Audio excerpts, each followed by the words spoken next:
안녕하세요 여러분. 오늘은 10단원 환경 문제와 지속 가능한 환경, 그 중에서도 소단원 2 산업 이전에 따른 환경 문제에 대해서 살펴보겠습니다.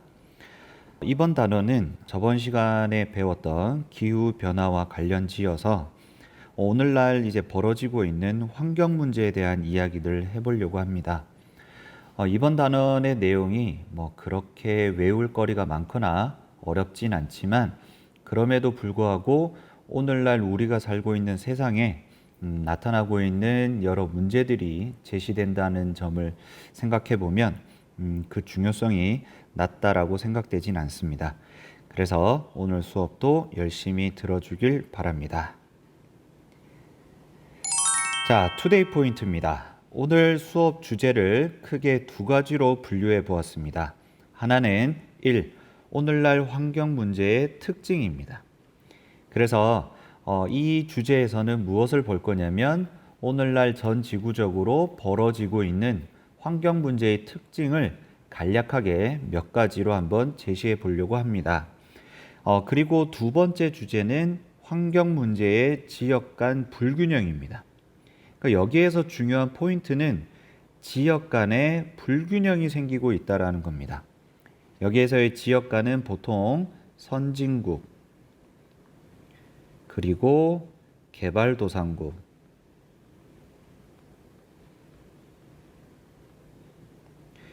요 두 지역 간에 생겨나는 환경 문제의 불균형, 이걸 살펴본다라고 생각하시면 될 것 같습니다. 자, 그러면 첫 번째 주제부터 한번 시작해 보겠습니다.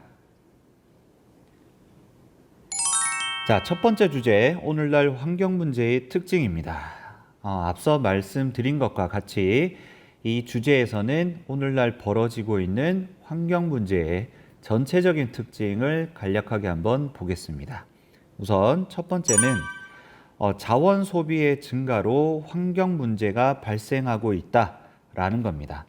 여기에서의 자원이라고 하면 여러분이 생각하는 석유, 석탄, 천연가스, 그리고 철광석, 구리, 여러 가지 것들, 이런 모든 것들을 자원이라고 부를 수가 있겠습니다.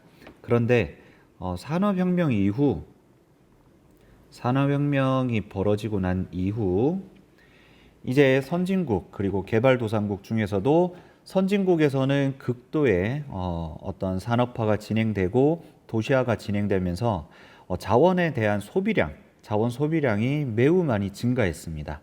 자, 그런데 이렇게 자원 소비량이 증가하게 되면 두 가지 측면에서의 문제점이 생길 수가 있습니다. 우선 첫 번째는 이 자원을 하는 과정, 그렇지, 캐내는 과정.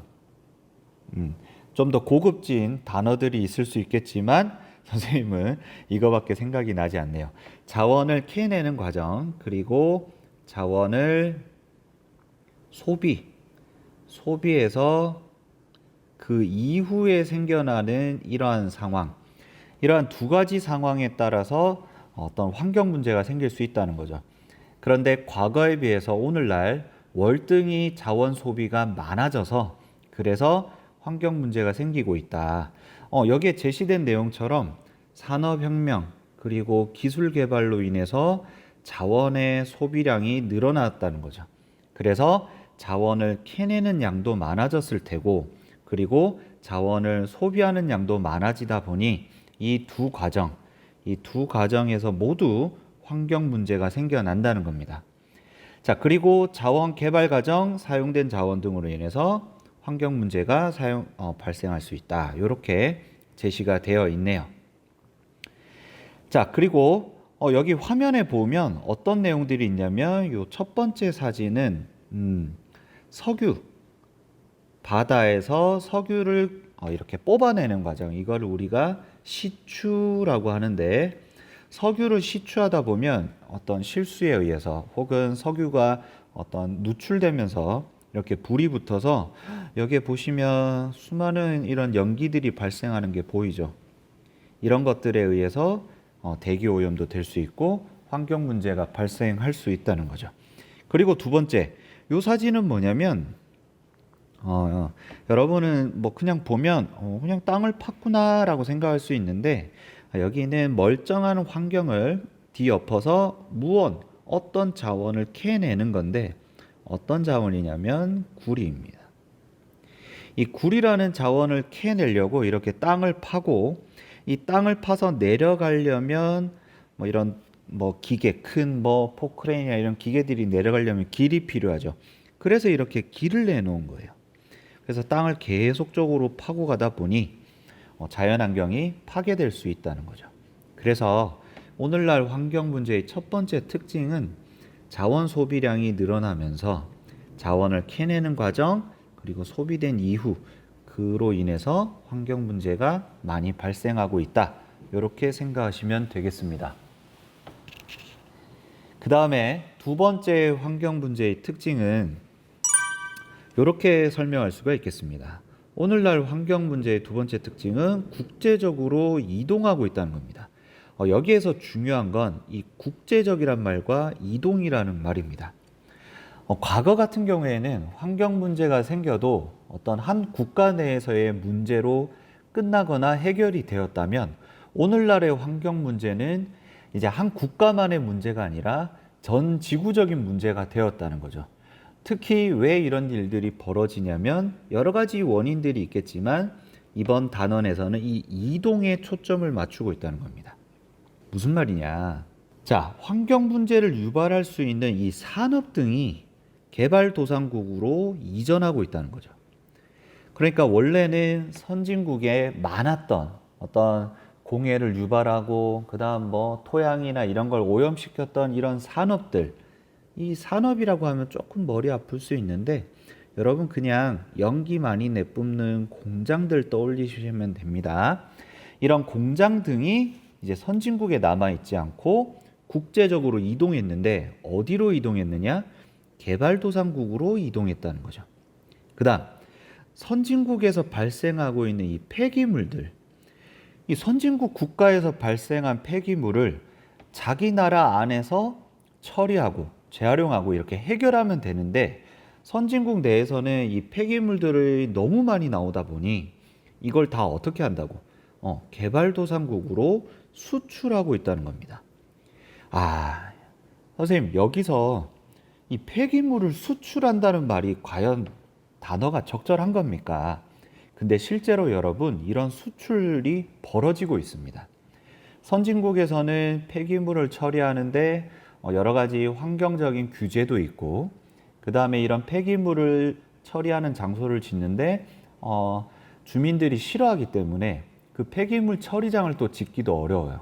그러다 보니 많이 나오는 이 폐기물들을 어떻게 할 수 없다 보니 주변에 조금 못 살거나 조금 더 낙후되어 있는 곳에 이 폐기물을 수출하는 거죠. 수출한다는 거는 말 그대로 돈을 받고 폐기물을 준다는 얘기예요. 하하. 대체 왜 이 개발도상국들은 이 폐기물을 사가느냐? 뭐 여러 가지 사례가 있을 수 있어요. 첫 번째로는 우리나라에서 뭐 10년, 20년 넘어가서 이제 정말 못할 것 같다라는 이런 차들, 전자제품들, 이런 것들을 개발도상국으로 보내면 개발도상국에서는 이걸 수리해서 이걸 사용한다는 거죠. 혹은 이 폐기물들을 보내오면 그 폐기물에서 필요한 자원들, 돈이 될 만한 자원들을 이렇게 뽑아내는 거죠. 그래서 그걸 다시 재판매하면서 수입을 얻게 되는 거죠. 그러다 보니 선진국에 있던 폐기물들이 개발도상국으로 수출되는 경우가 많이 있습니다. 우리나라도 우리나라에서 발생하는 플라스틱이나 아니면 폐비닐 이런 폐기물들을 동남아 국가들로 많이 수출하고 있습니다. 그래서 최근에는 이런 것 때문에 우리나라 쓰레기들이 막 동남아의 산더미처럼 쌓여 있는 이런 뉴스도 나오고 그랬었어요. 자, 그러다 보니 개발도상국과 후진국, 그냥 개발도상국이라고 생각하시면 될 것 같아요. 이곳에 이제 어떻게 되겠어요? 환경 문제가 집중되는 경향을 보이게 됩니다. 그러니까 결국 오늘날 나타나는 환경 문제의 두 번째 특징은 환경 문제를 일으킬 만한 것들, 산업, 그리고 폐기물들이 국제적으로 이동하고 있다는 거죠. 그 방향은 어디로? 선진국에서 개발도상국 쪽으로 주로 이동하고 있다는 것. 그래서 여기 사진을 보면 이런 플라스틱들, 그리고 이제 오래 쓰고 이제 버려진 이런 가전제품, 그리고 여기 보시면 이제 뭐 종이 뭐 이런 것들이 있습니다. 이런 것들을 수출하고 있다. 국제적으로 이동하고 있다라고 생각하시면 되겠습니다. 자, 그러면 이제 두 번째 주제, 환경 문제의 지역 간 불균형으로 넘어와서 앞서 이야기한 것처럼 지역 간 불균형이라는 건 환경 문제가 선진국 개발도상국 중에서 어디에 집중되어 있다는 거죠? 맞습니다. 개발도상국에 환경 문제가 집중되고 있는 것이다 라고 생각하면 됩니다. 앞서 방금 이야기한 오늘날 환경 문제의 특징 중에 두 번째, 환경 문제가 국제적으로 이동하고 있다. 이것과 연관이 있는 내용이라고 생각하시면 더욱 내용을 듣는데 이해하는데 편하실 거라고 생각이 됩니다. 자, 그럼 환경 문제가 지역 간으로 불균형, 다시 얘기해서 국제적으로 이동하는 사례들은 어떤 게 있느냐? 첫 번째는 이런 것들이 있습니다. 자, 우선 공해 유발을 시키는 공장의 이전입니다. 그래서 이 이전하는 방향은 선진국에서 개발도상국으로 가고 있죠. 자, 그러면 왜 공해 유발을 시키는 공장들이 선진국에서 개발도상국으로 이전하고 있느냐? 선진국에서는 이제 기술이 발달하고 그리고 어떤 좀 더 많은 돈, 그러다 보니 고부가가치, 그러니까 높은 기술력으로 작은 걸 생산해도 엄청 큰 돈을 벌 수 있는 이런 산업들만 선진국에 남게 되는 거죠. 근데 그것과 반대로 어떤 매우 넓은 공장이 필요로 하고 그 다음에 오염을 많이 시키고 단순한 이런 기술을 요구하는 것들은 이제 선진국에서는 남아있지 않는다는 거죠. 그래서 선진국에는 최신 기술이 요구되는 시설만 남아있고 그 다음에 연구시설들 위주로만 남아있게 됩니다. 왜냐하면 선진국은 환경 규제가 심하기 때문이죠. 그러면 이 남아있는 공해 유발되는 공장들은 어디로 가느냐? 이처럼 개발도상국으로 모이게 됩니다. 그런데 이렇게 공해를 유발하는 시설들은 또 어떤 특징이 있냐면 위험한 시설들이 많아요. 그러니까 뭐 유독가스를 다뤄야 된다든지 아니면 폭발 가능한 그런 물질들을 다뤄야 된다든지 이런 공장들이 개발도상국으로 많이 몰리고 있어요. 이 지역들은 왜 이런 공장들이 몰리냐면 환경 규제가 선진국에 비해서 상대적으로 느슨하고 그 다음에 노동력이 저렴하기 때문이죠. 그럼 이렇게 되면 개발도상국 주민들은 어떤 삶을 살게 될까요?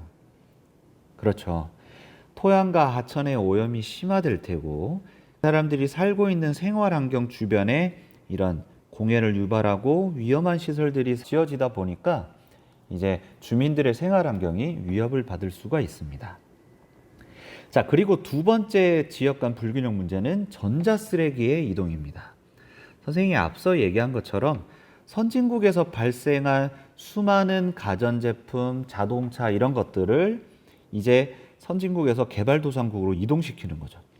선진국은 전자제품의 소비량이 많고 요즘 또 전자제품들이 빨리빨리 새 제품들이 나오다 보니까 낡은 전자제품이 이제 많아졌고 그런 어떤 전자제품의 수명이 짧아지다 보니 이제 폐기물들이 많아졌죠. 그래서 이런 것들을 모두 개발도상국으로 수출하고 있다는 겁니다. 그럼 개발도상국에선 낡은 전자제품을 수입해서 사용하거나 아니면 이 전자 폐기물 등에서 분해를 해가지고 이걸 통해서 소득을 올리고 있다는 거죠. 여러분, 그 핸드폰 같은 경우에도 거기서 핸드폰 안에 뜯어보면 기판이 있잖아요. 그 기판에서 이런 금이 있다고 하거든요. 아주 소량이긴 하지만 그래서 핸드폰 이런 폐기된 핸드폰들을 모아서 이렇게 금만 뽑아내는 그런 작업들을 한다는 거죠. 그런데 그럼에도 불구하고 이런 현상들이 벌어지다 보면 마치 개발도상국이 선진국의 폐기물 처리 장소로 전락될 수가 있습니다. 선진국에서 쓰다 버린 건 거기서 자체적으로 해결하고 처분하는 게 아니라 개발도상국으로 보내면 돼. 그럼 걔네가 알아서 처리해 줄 거야. 마치 선진국의 쓰레기장이 개발도상국이 된 것처럼. 안 좋은 이야기죠, 여러분. 그 다음, 이렇게 폐기물들, 쓰레기 등이 국제적으로 이동하다 보면 이 이동 중에 환경오염이 생길 수가 있습니다. 화면이 조금 중복돼서 필기가 난잡한데요. 국제 이동 중에 환경오염을 유발할 수가 있어요. 왜냐하면 이런 폐기물들은 무겁고 양이 많기 때문에 이 다른 국가로 수출을 하는 과정이 배에 실어서 보내는 경우가 많습니다. 근데 이 배에 실어서 보내다가 이렇게 혹은 배가 이렇게 뒤집어지거나 아니면 배에서 이렇게 누출되거나 이런 경우 국제 이동 중에 바다를 오염시키고 대기를 오염시킬 수 있다는 거죠.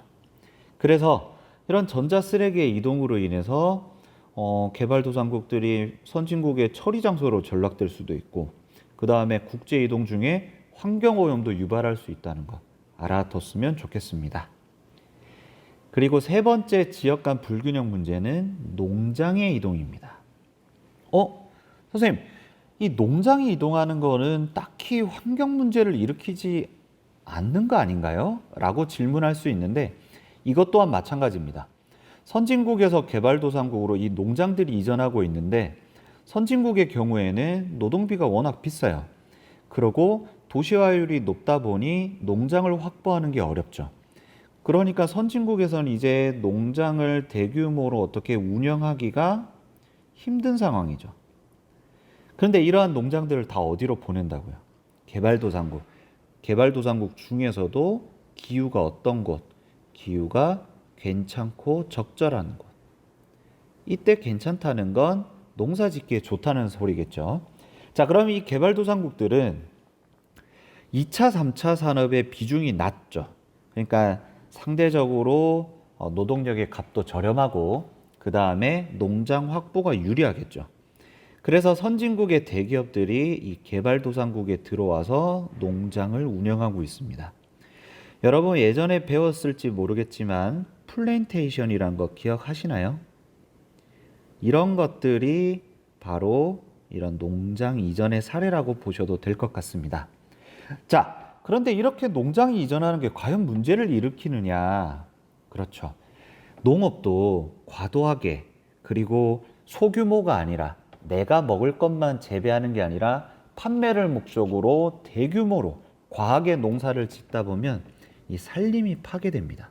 왜? 농사를 지을 땅은 평평하고 나무가 없는 땅이어야 되기 때문에 나무가 자라있는 이런 밀림이나 숲들을 어떻게 하는 거죠? 다 베어버리거나 불을 지르는 거죠. 그래서 농경지를 확보하려고 하다 보니 이처럼 산림이 파괴되는 거고, 그리고 대규모로 넓은 땅에 농사를 지으려면 반드시 따라오는 게 농약, 화학 비료겠죠. 근데 이런 것들을 많이 쓰면 토양이 오염되거나 주변에 있는 하천이 오염될 수가 있습니다. 그리고 이렇게 대규모로 농장을 짓다 보니까 특히 저런 건조한 지역, 그 다음에 물이 부족한 국가에서 이런 대규모로 농장을 짓다 보면 그곳에서 물 소비량이 상당히 많겠죠. 그래서 이 지역에서 사람들이 먹을 식수가 부족해지는 현상도 생길 수가 있습니다. 이렇게 되면 막상 개발도상국에 살고 있는 주민들의 삶은 어떨까요? 그렇죠. 안 좋겠죠. 그래서 이것 또한 문제가 될 수가 있습니다. 결국 오늘날 환경 문제는 자원 소비량이 증가하면서 그리고 환경 문제가 국제적으로 이동하고 있다. 이렇게 두 가지 특징으로 요약이 될 수 있고, 그 다음 환경 문제가 국제적으로 이동하다 보니 지역 간 불균형이 발생하는데 그러한 사례는 공해 유발 공장 이전, 전자쓰레기 이전, 그 다음 농장의 이전, 이런 것들이 있다라고 오늘 수업 내용을 요약할 수가 있겠습니다. 자, 오늘도 여러분 고생 많으셨고 저는 또 다음 주제를 준비해서 다음 시간에 만나도록 하겠습니다. 여러분 안녕.